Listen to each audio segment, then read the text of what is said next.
Hi, my name's Simon. When I was young, my grandma left me a small fortune. I thought I'd be set for life, but then I realized something about my own family very early on. They were selfish, greedy, and they didn't really care about me. Mom and Dad lost all the money at the casino. I never got to go to college because of that. For years, I struggled to stand on my own 2 feet. Dad threw me out of the house as soon as I turned 18, and I had to learn how to be an adult really quickly. I worked 2 jobs, and eventually I was able to live without worrying where my rent was going to come from. Unfortunately, due to growing up knowing that I could have had an amazing, easygoing life which was stolen from me, I became attached to the idea of wealth. I was obsessed with becoming rich, so much so that I even started pretending that I was, to myself. I cultivated expensive tastes. I would go out daily to restaurants, festivals, clubs.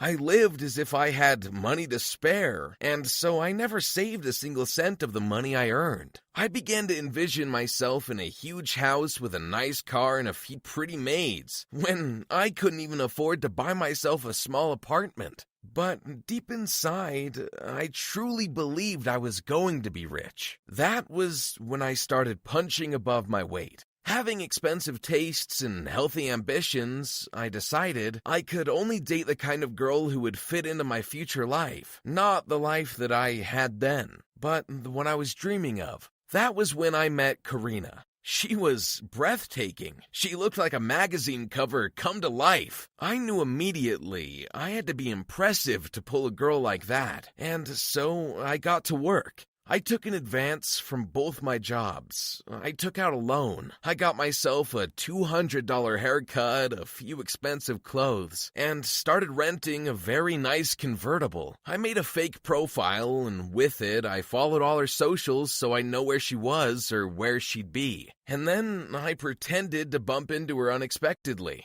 I introduced myself, casually flashed a platinum card as I ordered drinks for us, and I knew I was in. That plat card, it wasn't mine. I borrowed it from my boss, which ultimately got me fired a month later when my boss found out. But it didn't matter. I still had my other job, and I was dating a girl that was leagues and leagues above me. It soon became apparent that what I was doing was not sustainable. I only had 1 job left, and I wasn't pulling any sort of money to afford paying for our extravagant dates, my existing loans, and my living expenses. At some point, I began to exist on instant noodles and the cheapest, almost expired stuff that I could only get from a super shady underground store. I was suffering, but I convinced myself that it was all worth it to keep my perfect girlfriend. My pretend life flourished. Karina was head over heels for me in my fake persona. We went on holidays to a lake house. I took her on boat rides on a boat I rented but pretended was mine. We spent 2 whole weeks in a log cabin in the middle of nowhere in Vermont where we enjoyed the falling snow. We had our first Christmas together there, and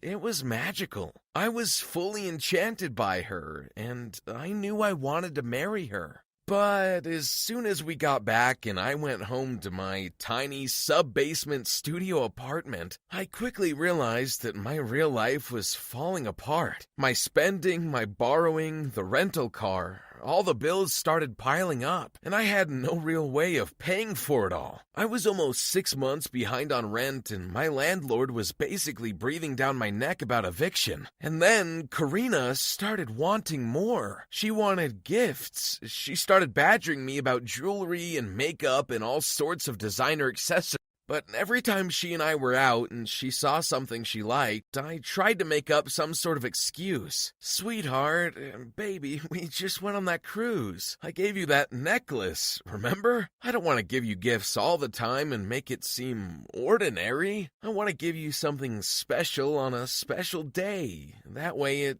doesn't lose its meaning. Now you're just talking nonsense. Why, Is there someone else you're giving gifts to? Is that why you don't love me anymore? Contrary to what she thought, it was the opposite. I'd never been more in love with her, and it was precisely why I kept trying harder and harder to get her what she wanted. That was when I started borrowing from the loan sharks. Just one last thing, I told myself. Just one last thing, and I'll find a way to solve my problems. I promised.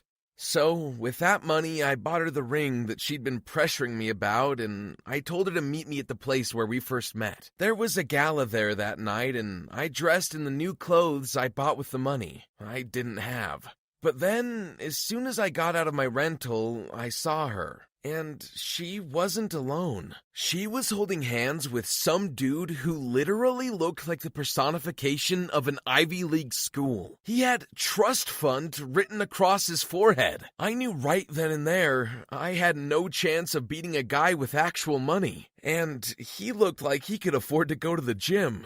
No, scratch that. He probably had an entire floor in his house that's just the gym. I went home that night defeated. My dreams started to crumble, and when I got to my door, things got even worse. My door was locked and boarded up, and my things were strewn all across the pavement, dripping wet under the rain. My landlord kicked me out. Now homeless, I soon became jobless too, once my boss found out that I owed an astronomical amount of money. My creditors could no longer locate me at my address, and so they went to my job. The loan sharks and the banks searched high and low for me, but I just moved to a different street every day. I had no plans. I had no idea how to not be homeless again, and I had $50 in my pocket. So I took the bus to get back home. I figured I could at least try and live with my parents again. But when I told them what happened, they simply brushed me off and told me to go away. What? And you think we want another mouth to feed around here? You're a grown man. I will not have my peace ruined by banks and loan sharks coming in my home because of you. I suggest you get very, very far away from here. And if any of those people come looking, I'll tell them I don't have a son.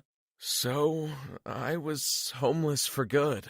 This whole time, Karina and I were still together. I never mentioned I saw her cheating, and she kept messaging me about the ring she wanted. I still had it with me, and I had a bright idea. I thought I'd give it to her, and I could come clean.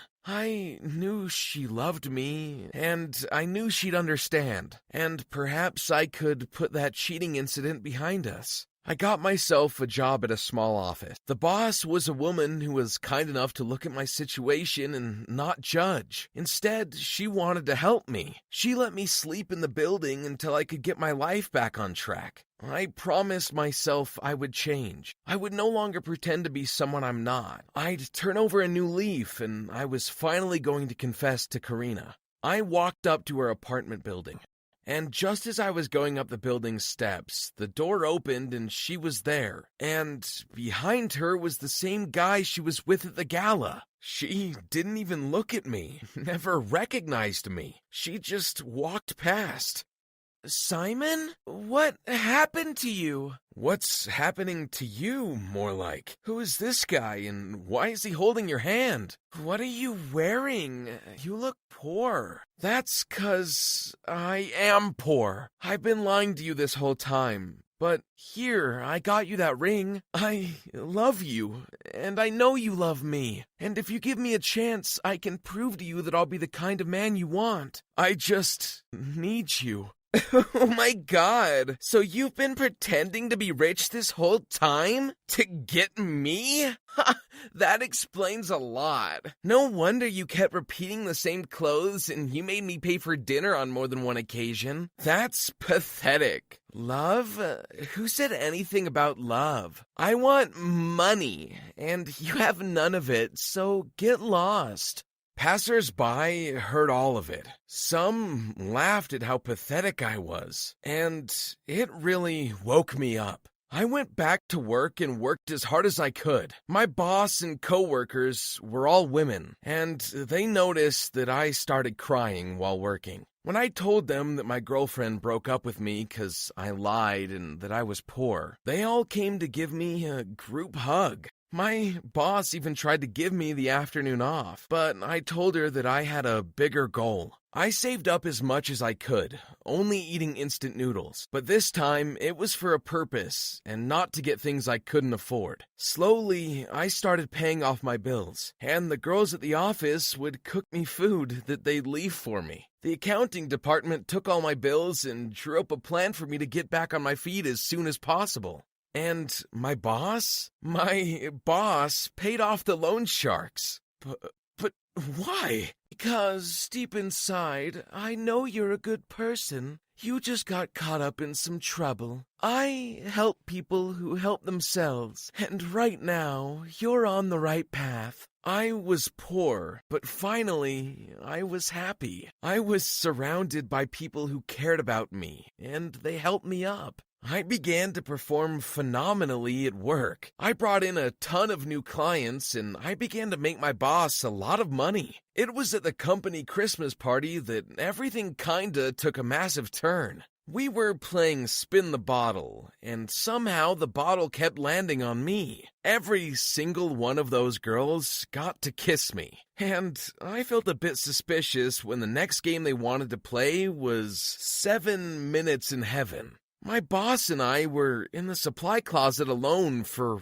way longer than half an hour, and we did nothing but make out. That's how I found out everyone in the office was crushing on me. They admired how I was getting my life back together, and now they all wanted me. I accepted my new normal, and when the new year came, I was promoted to becoming the director for sales. I began earning 6 figures, and when Karina heard about it, she DM'd me on every single platform. I replied to her by sending her a photo of me and my boss kissing while the rest of the office girls were waiting their turn. She never replied to me again.